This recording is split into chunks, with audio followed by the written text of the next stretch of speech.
Hello guys, welcome back. ये structure of atom की video number 14 है और उम्मीद है आपने पहले की सभी वीडियो देख ली होगी ताकि ये वीडियो समझ में आए। तो आज हम बात करेंगे अगले टॉपिक की, जिसका नाम है लाइन स्पेक्ट्रम।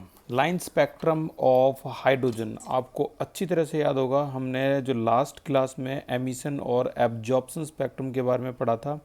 और एमिशन और एब्जॉर्प्शन स्पेक्ट्रम में आपने सारी चीज़ें सीख ली थी। तीन तरह के स्पेक्ट्रम होते हैं, कौन कौन से? Continuous spectrum, emission spectrum, absorption spectrum. कौन से स्पेक्ट्रम कैसे आते हैं वो सारे सारे क्लास में हो गए थे ख़त्म। आज जो टॉपिक डिस्कस करेंगे वो एमिशन स्पेक्ट्रम के बारे में होगा। साइंटिस्ट यहाँ तक तो चलो डिस्कवर कर गए कि एमिशन और एब्जॉर्प्शन स्पेक्ट्रम क्या है, स्पेक्ट्रोस्कोपी डिस्कवर होगी।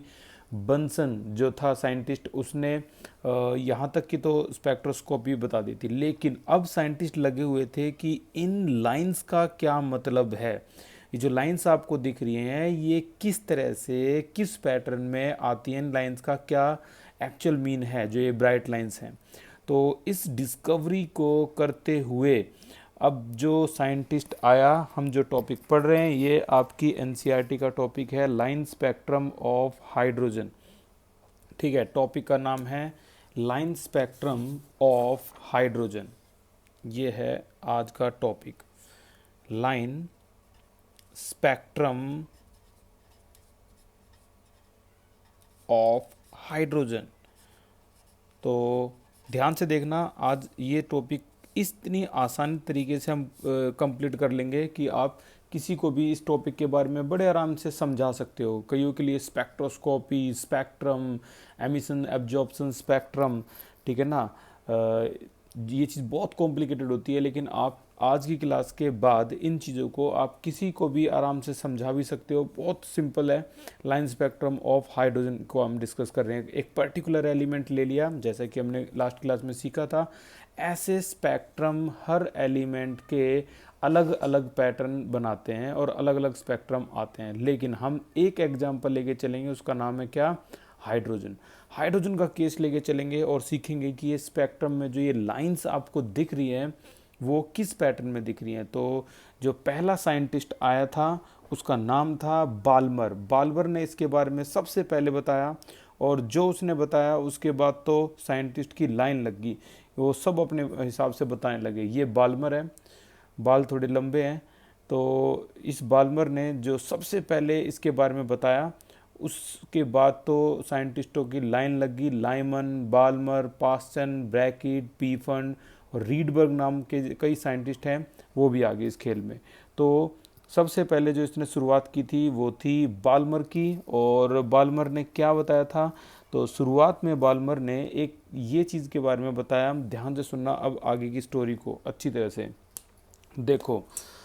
सबसे पहले मैं एक एटम को बनाने की कोशिश करूँगा। यहाँ पर पूरा एक हाइड्रोजन का एटम हम लेंगे, ठीक है, और उस हाइड्रोजन के एटम के हिसाब से ही चलेंगे हम, ताकि हमें अच्छी तरह से सारी डिटेल नॉलेज पता हो कि असल में हो क्या रहा है यहाँ पे। ठीक है, तो ये मान लेते हैं एक न्यूक्लियस है, ठीक है, और ये इसकी पहली शेल बनाई मैंने, ठीक है, और ये इसकी मैं दूसरी शेल बना रहा हूँ।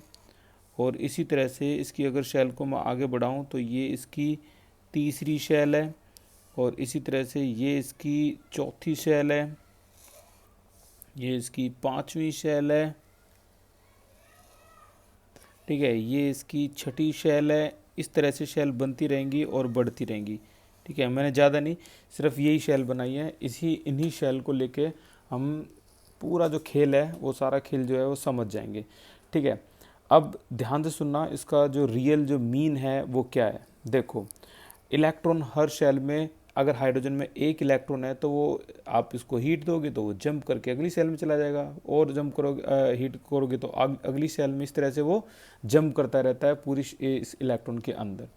अब आपको समझना है कि अगर कहीं से भी इलेक्ट्रॉन, देखो, कहीं से भी इलेक्ट्रॉन अगर मान लो पहली शेल में आता है, ये पहली शेल है, ठीक है, कहीं से भी इलेक्ट्रॉन अगर मान लो, इलेक्ट्रॉन आपने एटम को गर्म कर रखा है, गर्म कर रखा है तो इलेक्ट्रॉन क्या होगा? एक्साइट होगा, ठीक है ना, एक्साइट होगा तो अगली सेल में जाएगा, और गर्म कर दोगे अगली सेल। तो कहीं से भी अगर इलेक्ट्रॉन किस में आता है, पहली सेल में आता है। तो इस तरह से मैं इसको रिप्रेजेंट कर रहा हूँ। यहाँ से अगर इलेक्ट्रॉन पहली सेल में आया, एक पैटर्न बन गया, हो सकता है वो यहाँ से आए 2, ठीक है ना, हो सकता है वो यहाँ से आए 3, हो सकता है वो यहाँ से आए, ठीक है, और हो सकता है वो सेकंड से पहली सेल में आए। तो इस तरीके से कहीं से भी इलेक्ट्रॉन अगर फर्स्ट सेल में आता है तो बताओ क्या होगा, ये रेडिएशन एमिट करेगा, ठीक है। कहीं से भी इलेक्ट्रॉन अगर पहली सेल में आता है तो रेडिएशन एमिट करेगा। इस रेडिएशन को किस में से पास करने वाले हैं हम, प्रिज्म में से पास करने वाले हैं। और जैसे हम इसको प्रिज्म में से पास करेंगे तो जो हमारे पास उस पर स्पेक्ट्रम बनेगा हमारा, उस स्पेक्ट्रम की लाइन कैसी होंगी, ठीक है ना। तो इसकी शुरुआत करने से पहले ये देखो, बाल्मर ने सबसे पहला एक्सपेरिमेंट किया था, वो क्या किया था, समझना इसको ध्यान से। देखो, एमिशन स्पेक्ट्रम के बारे में हम पहले ही पढ़ चुके हैं और स्टोरी जो है वो यहाँ से इसकी होती है शुरुआत। एक इस तरह से एक डिस्चार्ज ट्यूब है और डिस्चार्ज ट्यूब में है हाइड्रोजन गैस, ठीक है। और हाइड्रोजन गैस, ये जो डिस्चार्ज ट्यूब है ये हाइड्रोजन गैस है। अब हाइड्रोजन गैस कैसी होती है, सबसे पहले हाइड्रोजन गैस होती है H2 की फॉर्म में। जब इसको आप करंट पास करते हो, इस तरीके से हाई वोल्टेज करंट पास करते हो तो या फिर हीट करते हो, इरेडिएट करते हो, तो ये टूटता है किस में, इस तरीके से हाइड्रोजन हाइड्रोजन ऐसे टूट जाता है, मतलब मॉलिक्यूलर फॉर्म से एटॉमिक फॉर्म। अब इसके एटम्स टूट चुके हैं तो अब हर इसमें एक एटम इस तरीके से है, अब हर इसमें एक एक एटम है, ठीक है। अब इसको भी हीट करोगे तो क्या होगा, सोचो, अगर आप इसमें इलेक्ट्रिक करंट पास करोगे, हीट करोगे तो होगा क्या, इलेक्ट्रॉन जो ये हाइड्रोजन है वो शेल में जो इलेक्ट्रॉन है वो बेचारा पहली शेल में आराम से बैठा हुआ था, इस तरीके से आराम से बैठा हुआ था, लेकिन आपने हीट कर दिया, अब वो जंप करने लगा और जंप करके अगली सेल में आ गया। ये पहली सेल होती है ग्राउंड स्टेट और अगली सेल होती है कौन सी, एक्साइटेड स्टेट, ठीक है ना। तो इस तरह से जो इलेक्ट्रॉन को अगर आप इसको गर्म करोगे या करंट पास करोगे तो इलेक्ट्रॉन जंप करके अगली सेल में चला जाएगा, ठीक है। अब वो अगली सेल में बैठा नहीं रहेगा, अब वो दोबारा से देखो, आपने इसको हीट किया, मान लो आपने इस तरीके से, ये एरो दिखा रहा हूँ मैंने इसको, ये हीट के लिए है। और जब वो दोबारा से ग्राउंड स्टेट में आएगा, इस बात को तो अच्छी तरह समझ लो, जब वो दोबारा से अपनी ग्राउंड स्टेट में आएगा, ये एरो का साइन, तो वो क्या निकालेगा, कॉम्प्लीमेंट्री कलर या फिर रेडिएशन, ठीक है ना। हीट करोगे तो एक्साइटेड स्टेट, बड़ा सिंपल सा लॉजिक है। अगर आप इसको हीट करोगे तो एक्साइटेड स्टेट, ये देखो पहली सेल, दूसरी सेल, तीसरी सेल, इस तरीके से भी दिखाते हैं, ठीक है ना। अगर आपने इसको हीट कर दिया तो ये जंप करके कहाँ चला गया, एक्साइटेड स्टेट, ये आपकी एक्साइटेड स्टेट है, ये आपकी ग्राउंड स्टेट है, ठीक है।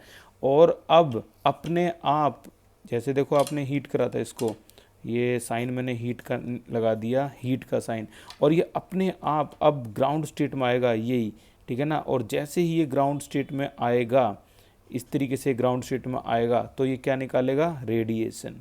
और इसी रेडिएशन की बात चल रही है अभी, ठीक है ना, ये रेडिएशन। तो एमिशन स्पेक्ट्रम में हमने हालांकि ये सारी कहानी सुन ली थी और समझ ली थी, तो जैसे ही इस गैस को गर्म किया तो यहाँ से क्या निकलने लगी, रेडिएशन निकलने लगी। इन्होंने किस पे देखा, प्रिज्म में से पास किया, और प्रिज्म में से पास करने के बाद जो स्पेक्ट्रम हमारे सामने आया, इस तरीके से जो स्पेक्ट्रम हमने ऑब्टेन किया, ठीक है, इस तरीके से लाइन का जो स्पेक्ट्रम हमने ऑब्टेन किया, इसका नाम रखा गया था एमिशन स्पेक्ट्रम। अब हम जो डिस्कवरी कर रहे हैं वो क्या कर रहे हैं कि जो लाइंस आ रही हैं एमिशन स्पेक्ट्रम में वो किस पैटर्न में आ रही हैं, तो देखना आपकी इमेजिनेशन से भी परे का पैटर्न है ये देखो, ये है आपका कौन सा, हाइड्रोजन एटम, ये हाइड्रोजन एटम है, ठीक है, एक एटम ले रखा है हाइड्रोजन का। और अगर कहीं से भी, मैं कह रहा हूँ किसी भी सेल में से अगर फर्स्ट सेल में इलेक्ट्रॉन आता है तो क्या निकलेगी, रेडिएशन। और वो रेडिएशन टकराने के बाद, किससे टकराने के बाद, इस प्रिज्म से टकराने के बाद जो लाइंस निकालने वाली हैं उन्हीं लाइंस का नाम रखा गया था लाइमन सीरीज़, ठीक है ना। और वो लाइंस कैसी थी, वो सारी की सारी आज हम डिस्कस करेंगे कि किस तरीके से वो लाइन निकलती हैं और कैसे कैसे स्पेक्ट्रम बनते हैं।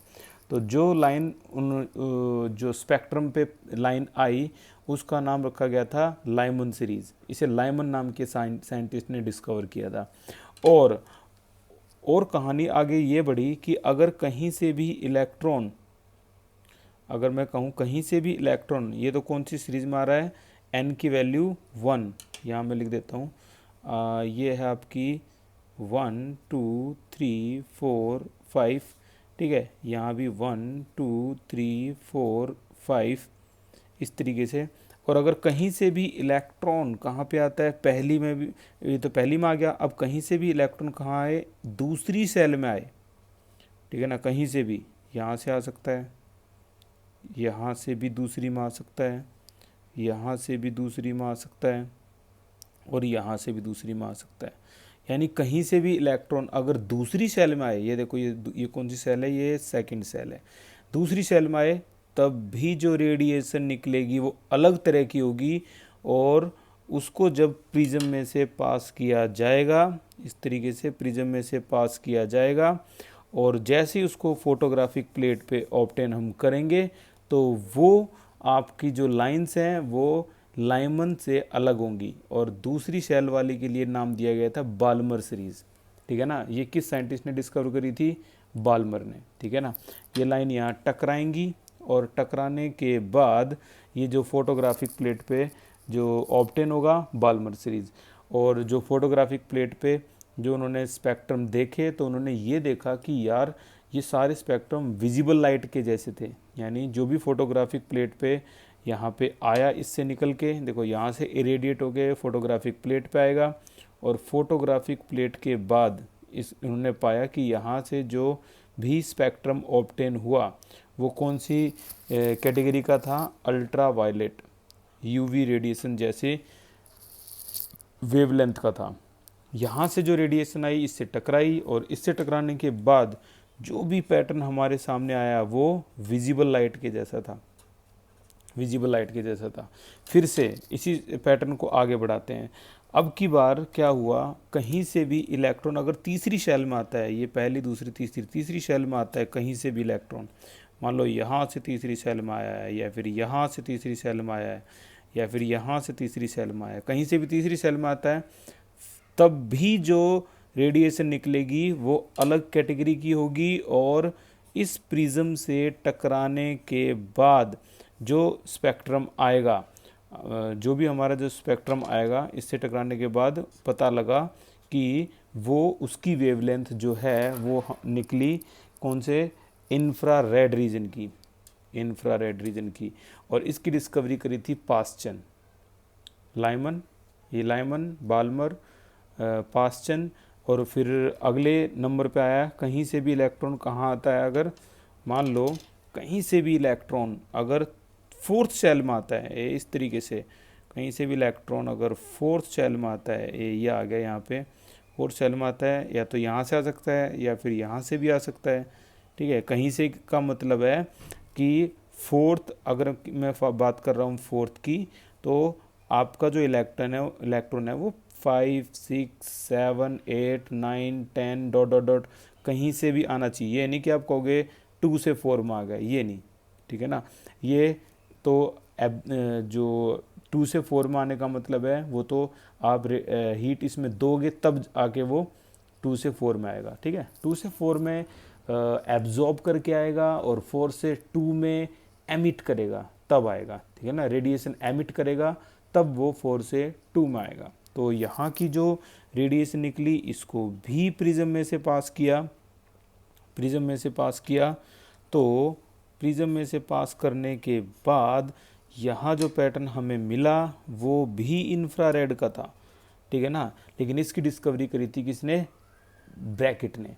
और लास्ट में जो रहता है वो है कि अगर मान लो आपका इलेक्ट्रॉन कहीं से भी अगर किस कैटेगरी में आता है, मान लो इलेक्ट्रॉन आपका कहीं से भी फिफ्थ सेल में आता है, ये यहाँ से फिफ्थ सेल में आ गया, अब यहाँ से भी जो रेडिएशन निकलेगी ऐसे करने पर, तो उसको भी किस में से पास करेंगे, इसमें से प्रिज्म में से पास करेंगे तो हमें जो पैटर्न मिलेगा वो मिलेगा आपका अगेन इंफ्रारेड। यानी बात ये होगी कि इसके लिए जो साइंटिस्ट था उसका नाम था लाइमन, इसके लिए बाल्मर, इसके लिए पास्चन, इसके लिए ब्रैकेट, इसके लिए पी फंड, ठीक है ना। तो इस तरीके से साइंटिस्ट आए और ये डिस्कवरी हो पाई। सबसे पहले जो लाइमन की डिस्कवरी थी वो आपकी करी थी किसने? लाइमन की डिस्कवरी जो हुई थी वो कहीं से भी इलेक्ट्रॉन कहाँ जाना चाहिए? फर्स्ट सेल में आना चाहिए, तब जो रेडिएशन निकलेंगी उसको प्रिज्म में से पास करेंगे तो वो फोटोग्राफिक प्लेट पाएगा, ठीक है। और उसके बाद बाल्मर की जो डिस्कवरी थी, ये बाल्मर की डिस्कवरी जो थी वो थी कहीं से भी इलेक्ट्रॉन आपका दूसरी सेल में आता है। दूसरी सेल का मतलब है, सेकंड सेल का मतलब ये हुआ कि आपका 3, 4, 5, 6, 7, 8 डॉट डॉट डॉट कहीं से भी इलेक्ट्रॉन अगर आता है सेकंड सेल में, ठीक है ना, आउटर सेल से सेकंड सेल में आता है तो इसको हम विजिबल, इसकी जो पैटर्न देखे वो विजिबल थे, ठीक है। और इसी तरह से जो आया था वो पास्चन था, इसी तरह से ब्रैकेट था, इसी तरह से पी फंड था। ये ब्रैकेट हो गया और ये लास्ट में कौन सा हो गया? हमारा पी फंड हो गया, ठीक है। तो अब आप इमेजिन करो थोड़ी सी देर के लिए, अगर इमेजिनेशन में जाओगे तो सारा खेल समझ में आएगा। ये देखो, इस गैस के अंदर तो हाइड्रोजन था और ये सारा काम जो मैंने यहाँ पर इतना सिंपल वे में समझाया है कि कहीं से भी इलेक्ट्रॉन कैसे कैसे आता है, पहली में, दूसरी में, ठीक है ना, सिंपल वे में जो समझाया है, ये काम यहाँ पर सभी के लिए होता होगा। यानी कहीं से भी इलेक्ट्रॉन 1 में आ रहा है, कहीं से भी इलेक्ट्रॉन 2 में आ रहा है, कहीं से भी 3, 4, 5 और मिक्स रेडिएशन निकलती होगी। वही मिक्स रेडिएशन किस में से? प्रिज्म में से पास होकर सारा एक मिक्स पैटर्न आपके सामने आता है हाइड्रोजन का, ठीक है ना।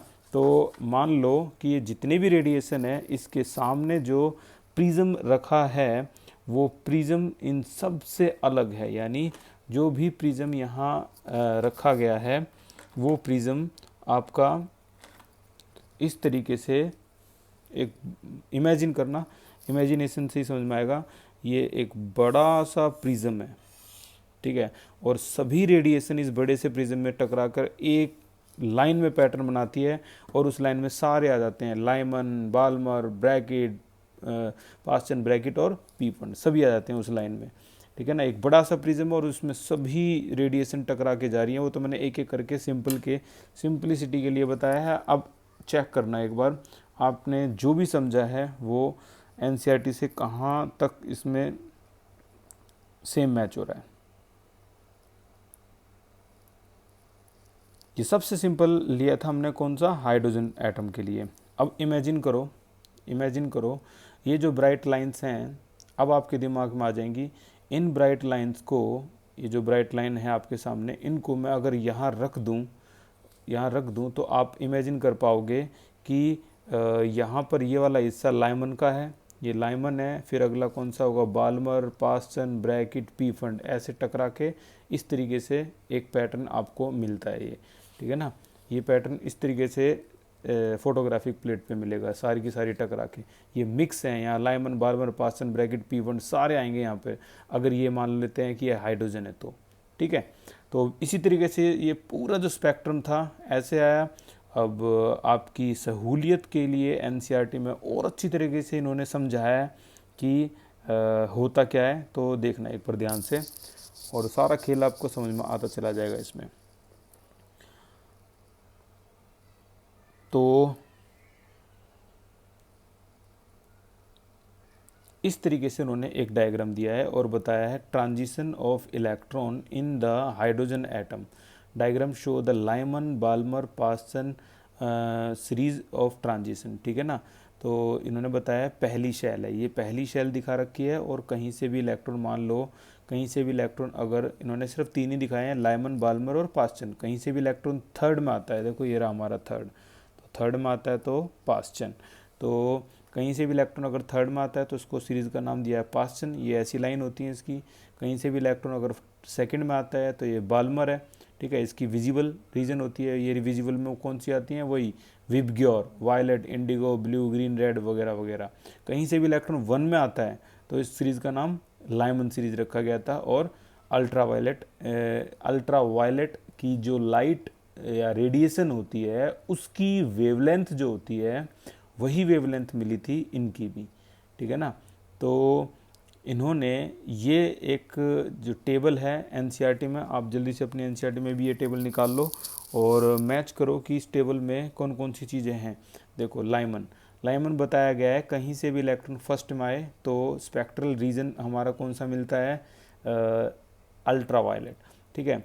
बाल्मर कहीं से भी इलेक्ट्रॉन सेकंड में आता है तो विजिबल, कहीं से भी इलेक्ट्रॉन थर्ड में आता है इंफ्रारेड, ब्रैकेट, पी1, ये पूरी स्पेक्ट्रल लाइन इन्होंने दिखा रखी है, ठीक है।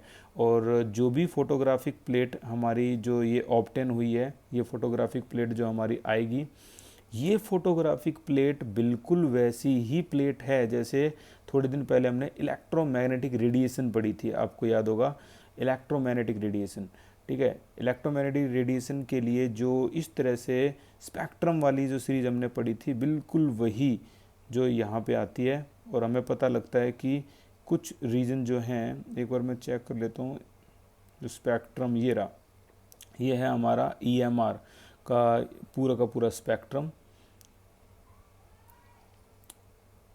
देखो इस स्पेक्ट्रम में ये, इसे मत समझना कि ये स्पेक्ट्रम है, ये तो विजिबल स्पेक्ट्रम है, ये पूरा स्पेक्ट्रम है EMR का, cosmic, gamma, X ray, ultra, visual, infra, micro, radio. अब इमेजिन कर सकते हो आप कि अल्ट्रा वायलेट रीजन ये रहा, इंफ्रारेड रीजन ये रहा, यानी हाइड्रोजन को जब इरेडिएट किया गया तो ये पूरा रीजन सामने आया, अल्ट्रा वायलेट भी आया, विजिबल भी आया और इंफ्रारेड भी आया, यानी ये फोटोग्राफिक प्लेट आ गई आपकी यहाँ से लेकर यहाँ तक की, ये फोटोग्राफिक प्लेट आई यहाँ से लेकर यहाँ तक की फोटोग्राफिक प्लेट पे पूरा पैटर्न आया। इसमें विजिबल भी आ गए, ये देखो ये रे विजिबल भी आ गए, ये बाल्मर में विजिबल थे, ठीक है। ऊपर देखोगे तो अल्ट्रा वायलेट है, ये अल्ट्रा वायलेट है, और उसके नीचे देखोगे तो इंफ्रारेड है, इंफ्रारेड, यानी पूरी की पूरा जो इतना पैटर्न है ये हमारा फोटोग्राफिक प्लेट पे आ गया पूरा का पूरा, ठीक है। तो ये हाइड्रोजन के केस में ऐसा हुआ। और अब इसके बाद रीडबर्ग ने क्या बताया कि हम नंबर ऑफ वेवलेंथ भी बड़े आराम से कैलकुलेट कर सकते हैं इसी पैटर्न को फॉलो करते हुए, ठीक है। तो उसने क्या कहा, उसने ये कहा कि अगर मैं वेव नंबर के लिए, रीडबर्ग ने क्या करा, एक फॉर्मूला दे दिया कि wave number is equal to 1/λ, ये तो हम सभी को पता है, लेकिन RZ² अपॉन में 1/n1² माइनस में 1/n2² अगर कर दें तो ये आपका नंबर ऑफ लैम्डा पर मीटर आपको दिखा देता है, ये वाला फॉर्मूला। R क्या है, R है रीडबर्ग कांस्टेंट, ये रीडबर्ग कांस्टेंट है और इसकी वैल्यू फिक्स होती है, कितनी होती है, 106,977, ठीक है। ये वैल्यू जो है ये फिक्स है इसकी, पर सेंटीमीटर होती है वैसे तो ये पर सेंटीमीटर। और Z जो है ये कुछ नहीं है, ये एटॉमिक नंबर है, एटॉमिक नंबर है, ठीक है। एनसीईआरटी में इसका कोई चक्कर नहीं दिखाएंगे, क्यों, क्योंकि एनसीईआरटी में हाइड्रोजन एटम होता है, हाइड्रोजन की वैल्यू 1 रख दो, आ गया आपका ये। तो ये है N1 और N2 के लिए मैं एक छोटी सी बात लिखूंगा, हमेशा जो N1 है वो कम होगा और N2 हमेशा ज़्यादा होगा, इस बात पे हमेशा ध्यान रखना, ठीक है ना। जो N1 है हमेशा कम होगा और N2 हमेशा ज़्यादा होगा, ये तो दिख ही रहा है। खैर जितने भी केस हैं सभी में कहीं से भी इलेक्ट्रॉन 1 में आ रहा है तो N1 1 है, लेकिन N2 2 3 4 5 कुछ भी हो सकता है। कहीं से भी इलेक्ट्रॉन 2 में आ रहा है तो N1 क्या हो गया, 2 हो गया, और N2 क्या हो गया, 3 4 5 6 कुछ भी हो गया, ठीक है। वो तो खैर इस पैटर्न में भी हमें दिख गया था, जो अभी अभी आपने जो डायग्राम देखा था यहाँ भी आपने देख लिया कि जो N1 की वैल्यू है वो हमेशा, ये देखो जो N1 की वैल्यू है वो हमेशा क्या होगी, कम। तो नंबर ऑफ वेवलेंथ निकालना पर यूनिट लेंथ हमें इस फार्मूले से मिलेगा। ये देखो N1 की वैल्यू हमेशा कम होती है और N2 की वैल्यू हमेशा ज़्यादा होती है, कम ज़्यादा कम ज़्यादा कम ज़्यादा, इस तरीके से N1 आपका हमेशा ही कम होगा, किस केस के लिए, वेव नंबर, ठीक है। इस तरीके से। तो ये यहाँ तक का जो पैटर्न था ये हमारा आपको जो है अच्छी तरह से समझ में आया होगा कि कैसे कैसे स्पेक्ट्रम जो है उनकी लाइंस जो हैं वो कैसे आती है। ठीक है, एनसीईआरटी में इसी का फॉर्मूला देखो ये दिखा रखा है इन्होंने 109677 1/n1 square minus 1/n2 square. लेकिन हमारा जो फॉर्मूला है वो क्या है, ये परमानेंट फॉर्मूला है, कभी गलत होगा ही नहीं। आर जेड स्क्वायर, आर की वैल्यू क्या है 109,677 लिख देता हूँ मैं इसकी जगह 109,677। ठीक है, ये वैल्यू है और ये जो फार्मूला आपके सामने आई गया है। अच्छा, ये फार्मूला और हमारे फार्मूला में फ़र्क क्या है, ये फ़र्क है। देखो इन्होंने जो फार्मूला दिया है ये किसके लिए दिया है, लाइन स्पेक्ट्रम ऑफ हाइड्रोजन के लिए दिया है।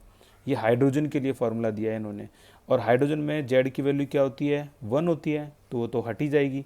तो आर की वैल्यू आपके सामने यही आ जाएगी 109,677। तो ये जो फार्मूला है वो लाइन स्पेक्ट्रम ऑफ हाइड्रोजन के लिए, और हमारा फार्मूला है ये परमानेंट फार्मूला है, किसी भी एटम के लिए लगा सकते हो आप, कभी गलत नहीं होगा। ठीक है, तो रीडबर्ग फार्मूला, और बाद में यही फार्मूला पूरा पॉपुलर हो गया था। ये देखो ये आ गया, इन्होंने पैटर्न बना दिया कि वेव नंबर हमेशा किसके इक्वल होता है 109,677 1/n1 square minus 1/n2 square पर सेंटीमीटर। ठीक है, इस फॉर्मूले से हम बहुत से क्वेश्चन हैं बड़े आसानी से कर सकते हैं। और तो और इसको अगर और आगे जब एक्सप्लेन किया गया था बोहर के थ्रू, तो 2 फॉर्मूले और हैं जो आए थे, वो भी मैं इसी में लिखवा देता हूँ ताकि अगली क्लास में हम सिर्फ और सिर्फ न्यूमेरिकल ही करें। तो बोहर ने क्या बताया था और इसको एक्सप्लेन करके ये 2 फॉर्मूले और आगे थे। ये देखो कौन कौन से फॉर्मूले थे। पहला फॉर्मूला था, इससे फ्रीक्वेंसी भी निकाली जा सकती है। देखो जैसे delta E is equal to क्या होता है एच न्यू। ठीक है, एच न्यू। तो यहाँ से फ्रीक्वेंसी अगर हम निकालें तो वो क्या आएगी, फ्रीक्वेंसी डेल्टा ई अपॉन में एच। एच तो कांस्टेंट है, और डेल्टा ई की जो वैल्यू है वो पहले से ही रीडबर्ग वाले फॉर्मूले में दे दी गई थी। इस तरीके से ये डेल्टा ई की वैल्यू दे दी गई थी, delta E is equal to 2.18 into 10⁻⁻18 और 1/n1 square minus 1/n2 square. ठीक है ना, और ये आंसर आता था जूल में। ये वैल्यू डेल्टा ई की भी डराइव होगी थी, जो इसकी डेरिवेशन भी नहीं आएगी आपकी, सिर्फ ये एक फॉर्मूला है, ये आपका दूसरा फॉर्मूला है।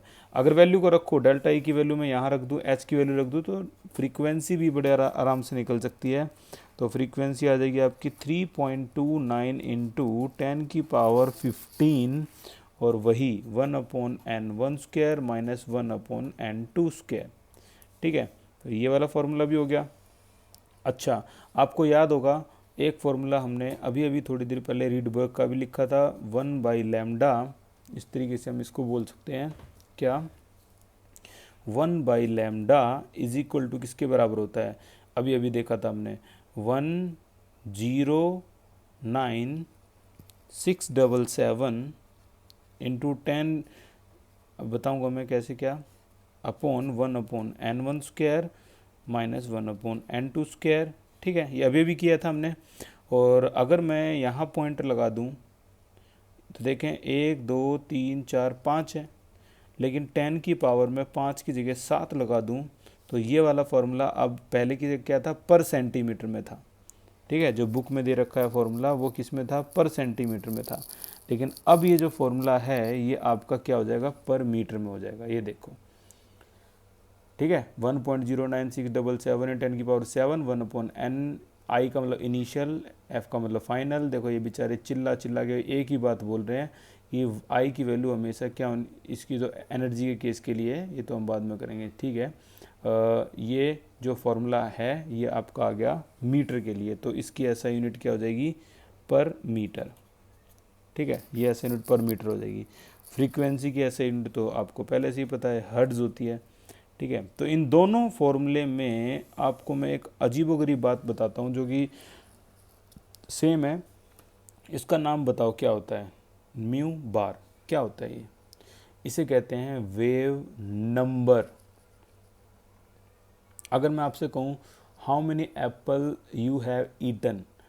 अभी अभी आपने थोड़ी देर में कितने एप्पल खाए थे, तो आप कहोगे मैंने 3 एप्पल खाए थे या 2 एप्पल खाए थे। कभी ऐसे बोलोगे मैंने -2 एप्पल खाए थे। यानी जो नंबर होते हैं, नंबरिंग होती है, वो कभी भी नेगेटिव नहीं आएगी, यानी ये आंसर कभी भी नेगेटिव नहीं आएगा। आपको कोई पूछे कि बताओ number of wavelength per unit length, तो आप कहोगे 6 पर मीटर, या आप कहोगे 100 पर मीटर, या आप कहोगे 6.022 इंटू 10⁻23 पर मीटर। यानी आप नंबरिंग बता रहे हो ना, तो नंबर यानी ये आंसर हमेशा पॉजिटिव तभी आ सकता है जब, मैं इसको देखो हाईलाइट कर रहा हूँ, जब n1 की वैल्यू छोटी होगी n2 से, तभी आपका आंसर पॉजिटिव आ सकता है। छोटे मोटे क्वेश्चन तो आप कर ही दोगे, लेकिन जब बड़े बड़े क्वेश्चन में आओगे तो चाहे नीट के, मेंस के, किसी के भी क्वेश्चन कर लेना, कभी गलती होगी ही नहीं। अच्छा, फ्रीक्वेंसी क्या होती है? फ्रीक्वेंसी होती है नंबर ऑफ वेवलेंथ या फिर number of wave passing through 1 second. यानी यहाँ भी नंबर का मतलब आया है, यहाँ भी n1 की वैल्यू हमेशा n2 से छोटी ही रहेगी। समझो मेरी बात, कभी भी क्वेश्चन गलत नहीं होगा, ये ऐसे कोड है, ठीक है। हाँ, डेल्टा ई को आप क्या कहोगे? डेल्टा ई को हम चेंज इन एनर्जी बोलते हैं, ठीक है। यहाँ जो वैल्यू है डेल्टा ई की, वो माइनस भी हो सकती है, प्लस भी हो सकती है, ठीक है ना, एनर्जी जो होती है। तो अब ध्यान से सुनना, अगर केस है एब्जॉर्प्शन का, एब्जॉर्प्शन यानी जो एनर्जी है वो एब्जॉर्ब की गई है, तो इन केस ऑफ एब्जॉर्प्शन जो n1 और n2 की अगर मैं बात करूं, तो n2 जो है वो ज़्यादा होगी, ठीक है। और in case of emission, in case of emission का केस आता है, वो तो क्वेश्चन में दिखाई दे जाएगा आपको। उस केस में n1 और n2 को अगर देखोगे तो n1 की वैल्यू ज़्यादा होगी, ठीक है। तो ये जो तरीके हैं, जो ट्रिक्स हैं, वो अगर आप ध्यान से रख लोगे तो ये लगा लो इस चैप्टर का की जो मेन बैकबोन वाले क्वेश्चंस हैं वो ख़त्म हो गए। तो अगली वीडियो में आप देखोगे कि मैं 6 ऐसे न्यूमेरिकल करवाने जा रहा हूँ जिसमें जिस न्यूमेरिकल से बच्चे दूर भागते हैं और वो उनको कर नहीं पाते। अब इसी ट्रिक से, इसी तरीके से, या एक क्वेश्चन को आप 3 तरीक़ों से कर दोगे, क्योंकि 3 फॉर्मूले हैं ना, तो 3 तरीक़ों से एक क्वेश्चन को कर सकते हो। जो बच्चे उन क्वेश्चंस को एक तरीके से भी नहीं कर सकते, उन्हें आप 3 तरीक़ों से करोगे। पैटर्न बिल्कुल दिमाग में आपके छप चुका है ये। So thank you so much for this class. अगली क्लास में मिलते हैं न्यूमेरिकल्स के साथ। हम टॉप 6 न्यूमेरिकल करेंगे और उम्मीद है आप अपना जो होमवर्क है वो भी अच्छी तरह से करोगे। Thank you so much, take care.